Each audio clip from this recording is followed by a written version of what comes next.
Assalamualaikum warahmatullahi wabarakatuh. Kembali lagi bersama channel saya. Seperti biasa teman-teman, di channel ini akan memberikan tutorial. Nah, kali ini akan memberikan tutorial bagaimanakah caranya mengcopy atau mensalin pesan di chat WhatsApp. Oke, sebelum masuk ke tutorialnya, bagi teman-teman yang belum subscribe channel ini boleh di-subscribe terlebih dahulu dan jangan lupa aktifkan tanda loncengnya.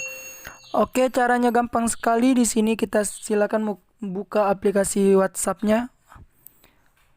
Contohnya teman-teman, di sini kita akan mengcopy pesan ini. Caranya gampang sekali. Silakan ditekan, pilih titik 3 pojok kanan atas. Di sini teman-teman silakan saja langsung pilih salin. Oke, dan otomatis teman-teman pesannya sudah disalin dan teman-teman bisa mengirimnya kemana teman-teman mau. Contohnya ke sini. Oke. Nah, caranya gampang sekali teman-teman. Selamat mencoba. Saya akhiri. Semoga bermanfaat. Selamat beraktivitas. Wassalamualaikum warahmatullahi wabarakatuh.